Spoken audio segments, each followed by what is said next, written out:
electrónico cobranzas@epa.gov.es o por WhatsApp 0967 87 79 09. La empresa pública del agua, EPA-EP, comprometidos con tu comodidad. El nuevo Ecuador. Con la visión no se juega. ¿Cómo estás cuidando tus ojos? ¿Cuidando mis ojos? Nunca lo pensé. A partir de los 40 años, podrías padecer degeneración macular por pérdida de nutrientes vitales. Podrías tener dificultad para leer, conducir y visión borrosa. ¿Y cómo cuido mis ojos?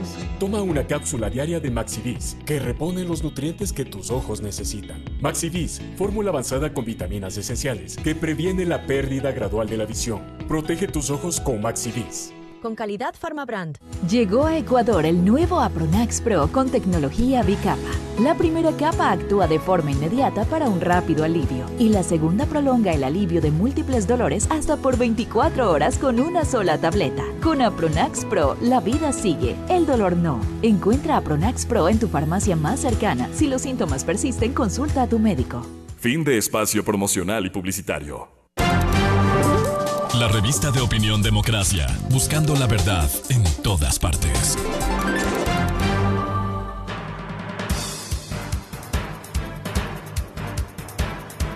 Siete de la mañana con 19 minutos. Esta es la revista de opinión Democracia.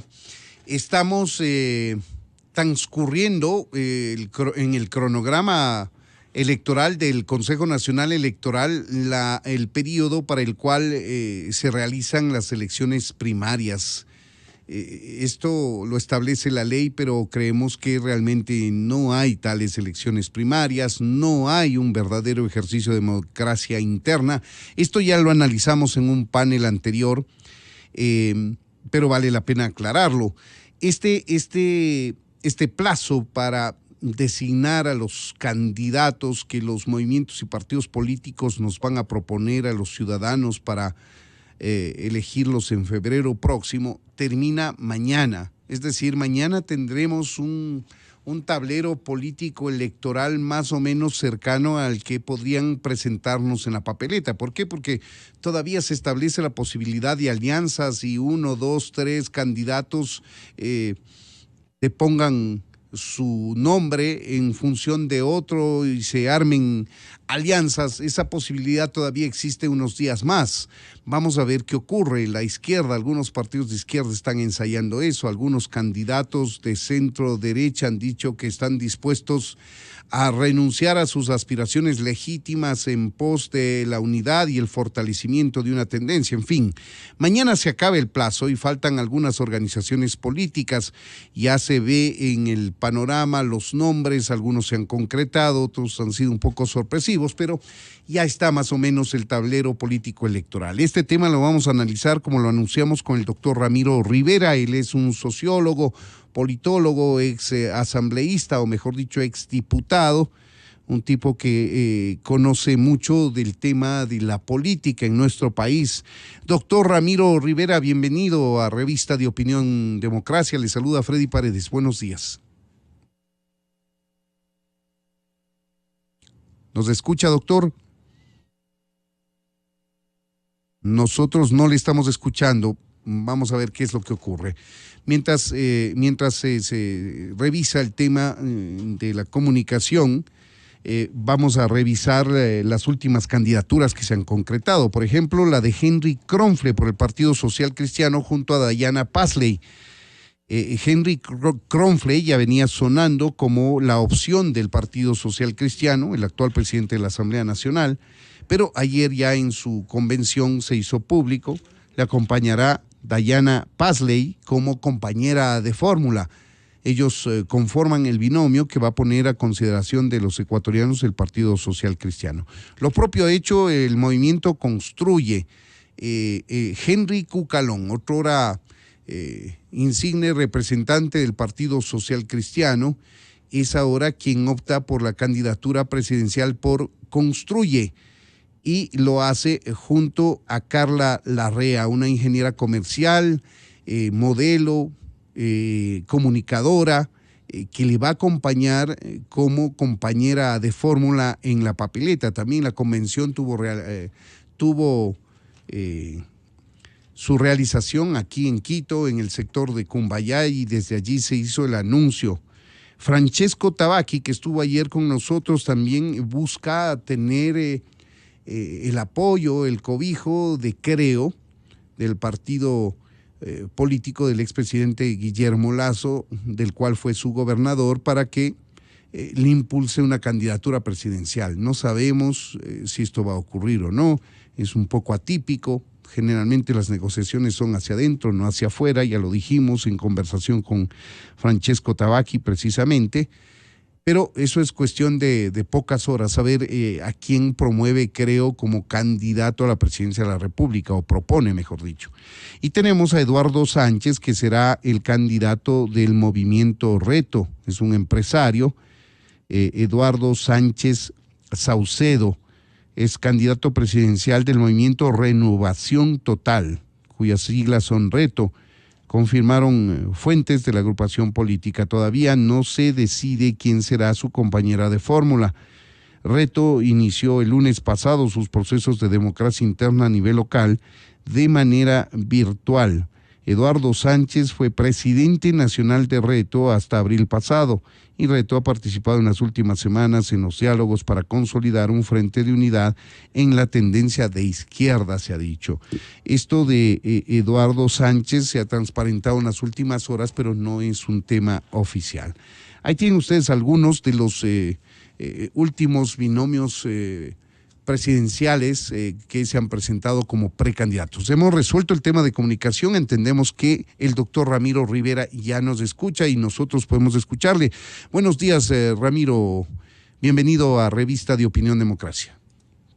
Sí, muy buenos días, disculpe, como estoy conduciéndome estacionado ya de un paraje aquí cerca de Riobamba y con mucho gusto. Bueno, le agradecemos la atención y la deferencia con Revista de Opinión Democracia de atendernos incluso cuando está realizando un viaje. Doctor Rivera, ¿cómo mira usted este proceso de mal llamado de democracia interna con los nombres que ya se han puesto sobre el tablero? Mire, el problema del Ecuador es que no tiene un sistema político ni de partidos fuerte, sólido. Partidos como tal, que sean organizaciones con una doctrina, permanentes, con liderazgos, con presencia, con voz orientadora, que movilice a la opinión pública, que forme militantes, que promueva liderazgos, simplemente no existe. Salvo alguna que otra excepción, el sistema de partidos está muy débil, muy fragmentado, y hay un fenómeno muy curioso, que usted tiene mucha cantidad de personalidades o de figuras nacionales, provinciales o locales, solos, sin organización política.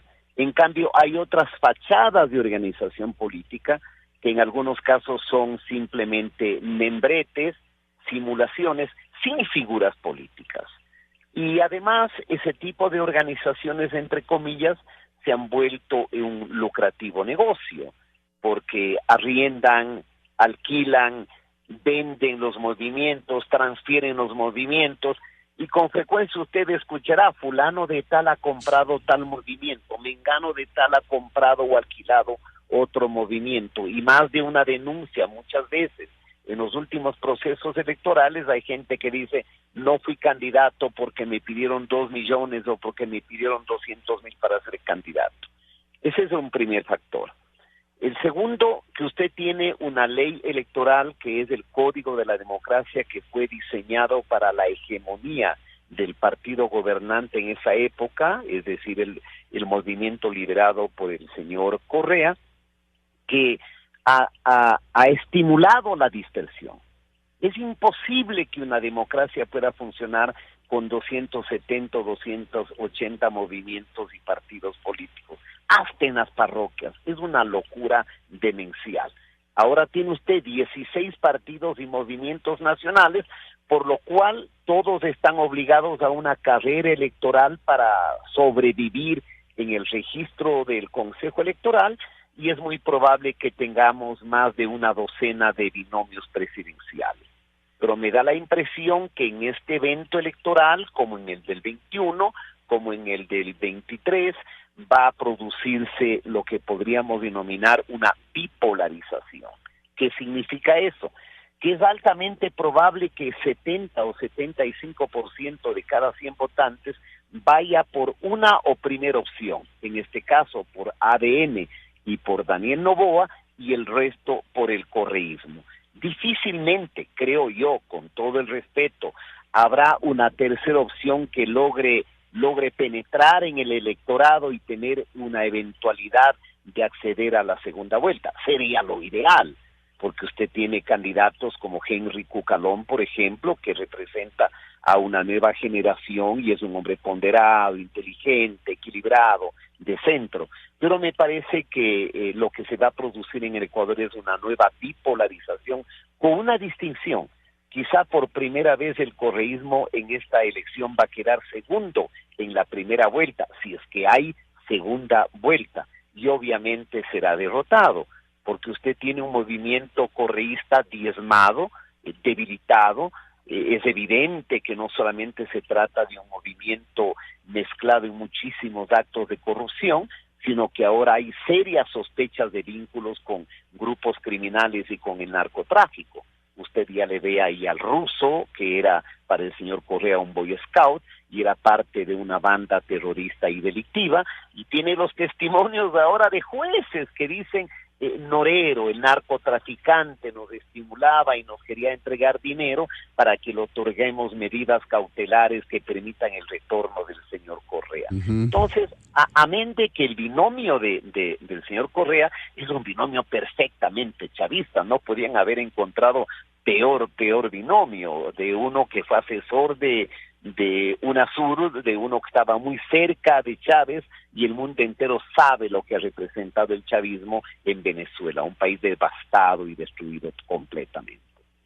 Ahora, precisiones, doctor Rivera, frente al análisis general que usted ha expuesto este momento.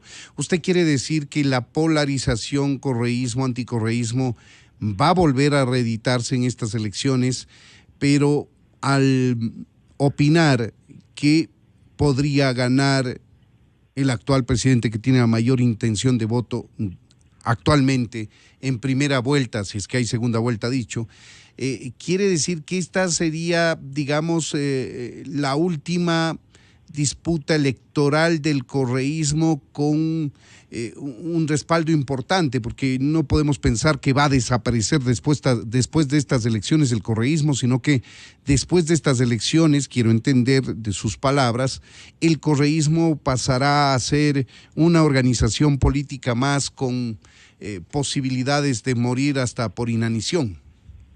No, yo no predigo eso, porque el Ecuador es un país en el que no caben ideas, no caben propuestas, sino que hay una alta personalización de la política, ¿no es cierto? Ese es a lo largo de la historia. El florianismo, el urbanismo, el vintimillismo, el velasquismo, el alfarismo, el bucaramismo, etcétera, ¿no es cierto? Igual que el peronismo en Argentina. Exactamente, es decir, el movimiento caudillista de Correa sobrevivirá hasta que él sobreviva, pero irá diezmándose y disminuyendo. Podríamos decir que Revolución Ciudadana del siglo XXI es como el pre de las décadas pasadas. De acuerdo. Ya viene el líder, pero se van diezmando. Es un fenómeno. Dos, sí, ganaron las elecciones, pero ¿por qué?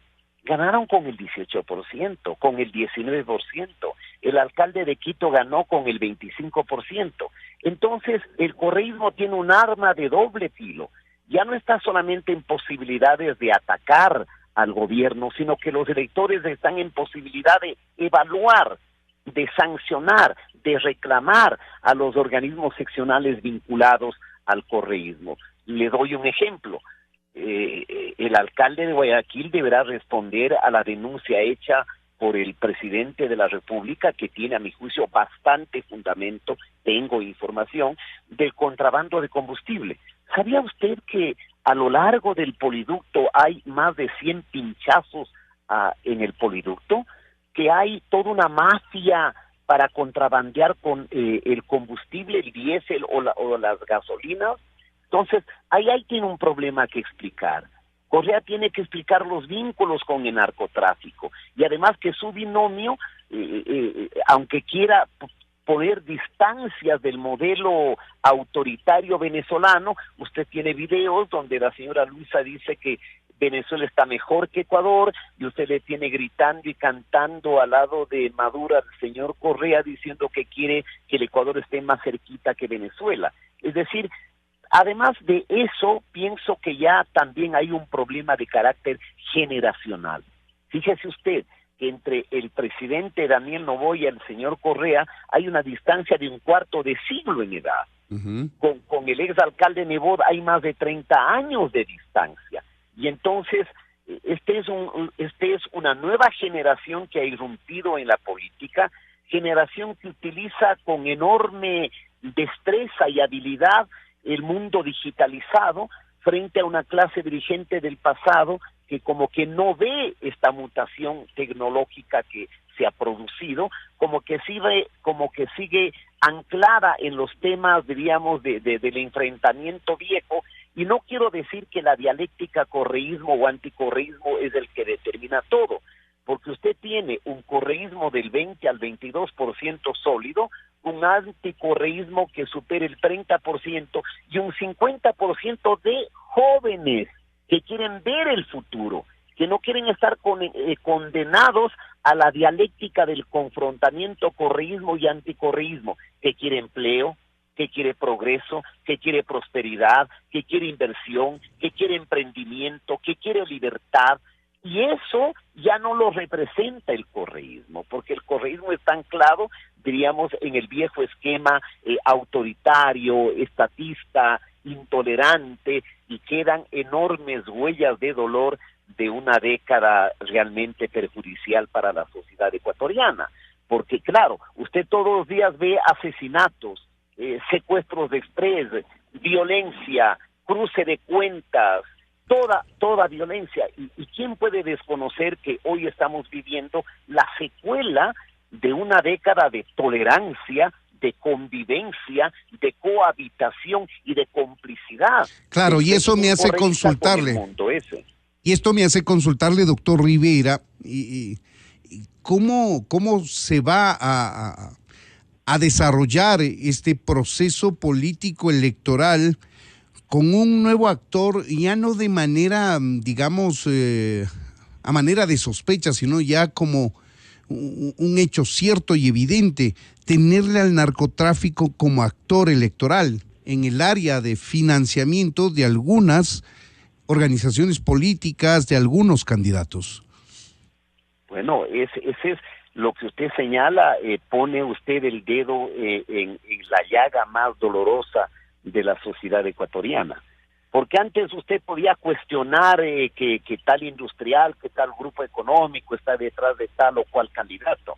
Hoy hay que preguntar qué candidatura en algunas provincias no está vinculada a la red de narcotráfico, de lavado y del transporte de droga.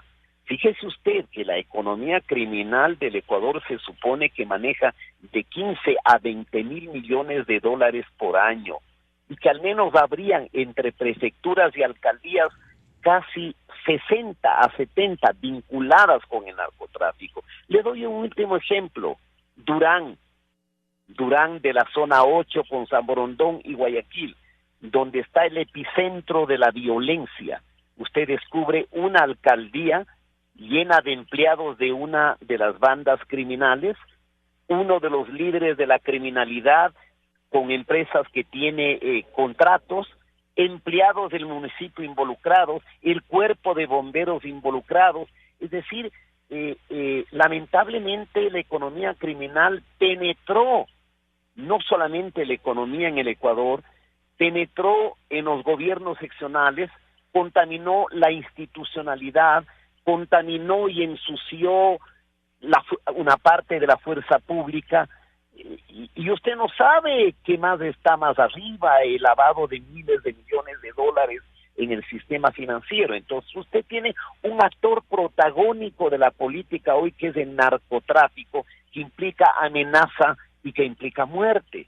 Es decir, ya es un ejercicio de alto riesgo el meterse en la política, si usted quiere en la política enarbolar las ideas de la lucha contra la corrupción, de la transparencia o de la denuncia de los zampones. El futuro que le puede quedar es el que tuvo y el que terminó con la vida de Fernando Villavicencio. Así Entonces, es. usted tiene ese nuevo modelo. Eso vamos a superar de la noche a la mañana. Es una locura pensar que se supera de un día para el otro.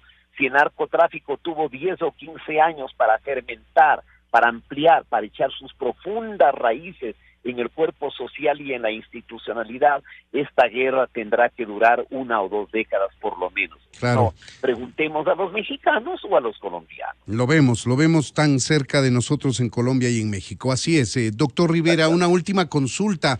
Este proceso electoral está atravesado también por, el enfrentamiento, y si no queremos decir el enfrentamiento, el distanciamiento entre un presidente de la República y un vicepresidente o una vicepresidenta de la República, de manera evidente, de manera directa, y ahora con cruce de denuncias ante el contencioso electoral, con búsqueda expresa de sanciones electorales que le depongan del cargo al presidente y lo propio a la vicepresidenta por acción de esta denuncia que ha presentado la asesora, una de las asesoras del presidente Noboa, y también la posibilidad de inhabilitarlo electoralmente en su afán de buscar la presidencia en estas elecciones de 2025. Bueno, el conflicto entre presidentes y vicepresidentes es congénito en la historia republicana del Ecuador. Y no solamente del Ecuador, a lo largo de América Latina. Al extremo que usted ve que en algunos países como Chile, Uruguay, no hay vicepresidente. En países como Venezuela, el vicepresidente lo designa el presidente electo. Y siempre a lo largo de la historia estuvo en entredicho qué le doy de tarea al presidente. Que preside al vicepresidente. Al vicepresidente, perdón. Que preside el Consejo de la Economía, que presida el Consejo de Estado, en el 79 que presida el Consejo Nacional de Desarrollo, en la Constitución del 46 que presida el Parlamento. Bueno, Carlos Julio Arosemena Monroy presidía el Parlamento en el 61, era binomio y vicepresidente de Velasco, conspiró contra Velasco y se dio el golpe de Estado en el 61. Por eso Velasco en el 68 le dice a su vicepresidente Jorge Zavala Vaquerizo, que era binomio de Andrés F. Córdoba, porque la estupidez de nuestra legislación en el pasado a usted le permitía escoger al presidente de una papeleta y al vicepresidente de otra papeleta. Y por eso Velasco decía, el vicepresidente es un conspirador a sueldo. La señora Abad, a mi juicio, con todo el respeto, constituye un enorme peligro para la estabilidad democrática nacional. Por sí sola era poco o nada, porque probablemente no llegaba ni siquiera a ser concejala de Cuenca. Fue candidata en el 2023 a la alcaldía de Cuenca por el movimiento amigo, que era el movimiento corrupto que organizó este asambleísta Manavita que estaba involucrado en la corrupción de los hospitales. ¿Qué habría hecho en la campaña para que el presidente pierda su confianza en ella? Se rumora malos manejos económicos, etcétera, pero es evidente que hoy detrás de la señora Abad está el correísmo y probablemente intereses mucho más opacos. Imagínese usted que la señora Abad, encargada del gobierno, elimine el IVA del 15%, o mande un proyecto para que se baje al 10%, o que le dé el salvoconducto al señor Jorge Glass, porque no lo ha desmentido, o le dé el indulto al señor Correa, porque tampoco lo ha desmentido. Hay una declaración donde dice ella, habrá que ver si la justicia actuó correctamente en el caso de Correa. Es un peligro, pero también es aberrante, le digo, y da pena de la democracia ecuatoriana, que haya un tribunal contencioso electoral que con 3 miembros pueda calificar como infracción electoral, colocarle una multa al jefe de Estado y destituirlo. Dígame usted qué país del mundo tiene tan aberrante, torpe y, perdóneme, tan estúpida, tan estúpido precepto jurídico, cuando se supone que las causales de destitución del primero y del segundo mandatario están en el ordenamiento constitucional, y no pueden ser 3 personas, por importantes que sean, las que generen turbulencia y caos en el sistema político, así como es una estupidez sin límites que 4 distinguidos ciudadanos del Consejo de Participación designen todas las funciones del Estado, y por eso se ve cómo se pelean aruñazos limpios por el control, por el comité de ciudadanos, el comité de selección, las vedurías, etcétera, que son simulacros para el control hegemónico del poder. Y esa es una herencia de la constitución autoritaria del señor Correa, que fue copia de la constitución chavista y boliviana, a su vez hecha por los señores de Podemos de España. Y en este periodo político electoral, doctor Rivera, tenemos a un ejecutivo y una asamblea enfrentada, reeditando al presidente Noboa, y usted se acordará lo que en su momento Correa disponía a sus ministros de que no acudan a las comparecencias a la asamblea, de que se centralicen los pedidos de información que tengan los diferentes diputados en ese entonces a través del presidente de la asamblea, para que él califique si es que es pertinente o no, y solamente el presidente de la asamblea, que dicho sea de paso era correísta, solamente él podía elevar esos pedidos a los diferentes ministros y secretarios de Estado. Esto se está reeditando, lo que hacía Correa con lo que está haciendo el presidente Noboa. Se está reeditando este mecanismo de desgaste del gobierno, de la asamblea de entonces contra el gobierno, con la asamblea actual, con el actual gobierno.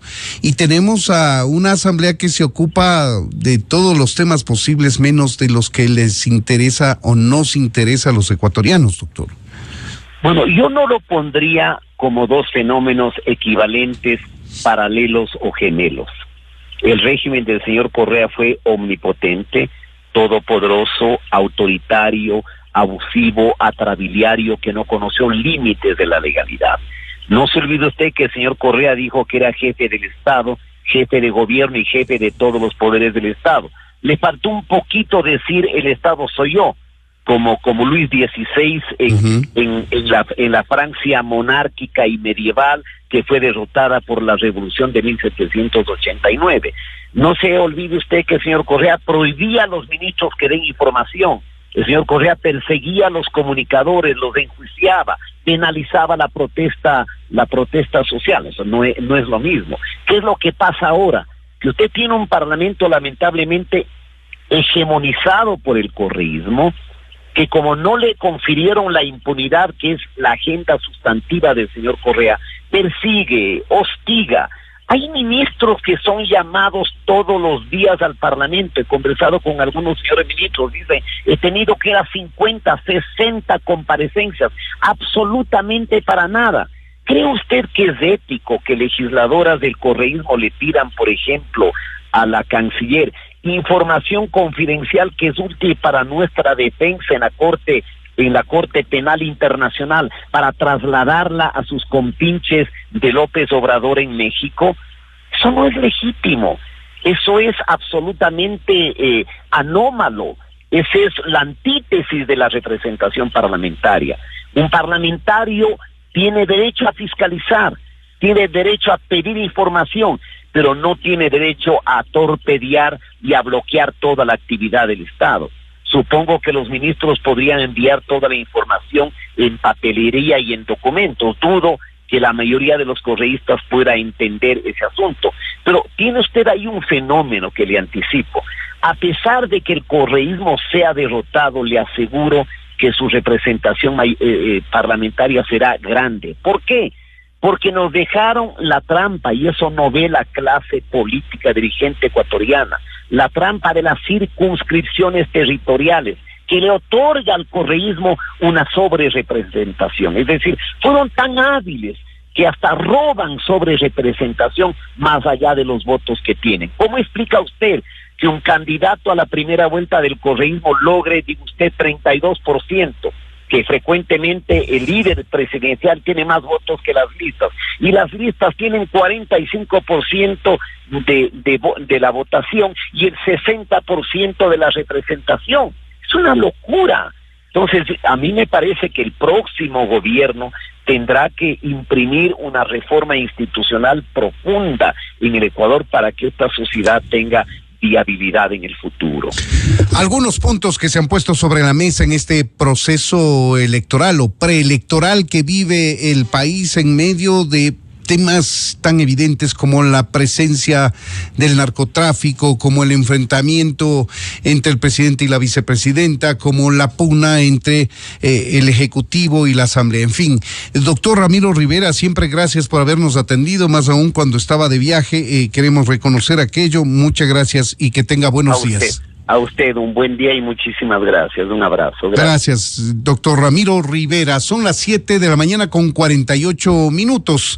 Esta es la revista de Opinión Democracia. Vamos a hacer una breve pausa, pero ya volvemos para analizar el tema del concurso de jueces y conjueces que lleva adelante el Consejo de la Judicatura, que ha tenido varios cuestionamientos, críticas y la sospecha de que la empresa que fue contratada para elaborar las denominadas pruebas de confianza es una aparentemente empresa fantasma, al menos así lo han denunciado el canal colega Teleamazonas, y esto ha motivado decisiones que en última hora, me refiero a anoche, el Consejo de la Judicatura ha decidido suspender este concurso hasta que la Contraloría entre a hacer un examen especial y diga qué mismo pasó aquí. Estará con nosotros Yolanda Yupangui, vocal del Consejo de la Judicatura, para analizar este tema. Volvemos en instantes, amigos.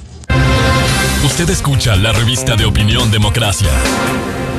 Inicio de espacio promocional y publicitario. Llegó un nuevo comienzo. Llegó Ford Orgu, con más servicios, más atención, más calidad, para que puedas vivir la experiencia de lo realmente bueno para tu Ford. Encuéntranos en la avenida 10 de agosto y Gaspar de Villarroel, sector La Y. Ford Orgu, la nueva casa de Ford en Quito, con el respaldo de Corporación Maresa. Cada vez que mi esposo va de compras pasa lo mismo. Le pedí 4 cosas, se acordó de una. Su memoria es terrible. Nuestra mente consume el 20% de la energía del cuerpo.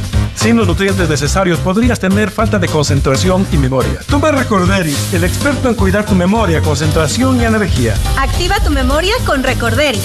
Aprovecha por el mes de agosto. Recorderis, con el 40% de descuento. Con calidad Farmabrand. Detrás de cada jugada hay un esfuerzo que nadie ve. Darlo todo desde el primer minuto del día, para demostrar que hay mucho más en un pase, una atajada, un gol, porque las reglas han cambiado. Con esfuerzo puedes ganarle todos los días a tu mayor rival. El resultado de ayer. El esfuerzo te define. Banco Pichincha, en confianza. Desde la operación hasta el mantenimiento de nuestros 14 sistemas hídricos, el Ministerio del Ambiente, Agua y Transición Ecológica, a través de la Empresa Pública del Agua, trabaja para que el líquido vital llegue a los agricultores, prestadores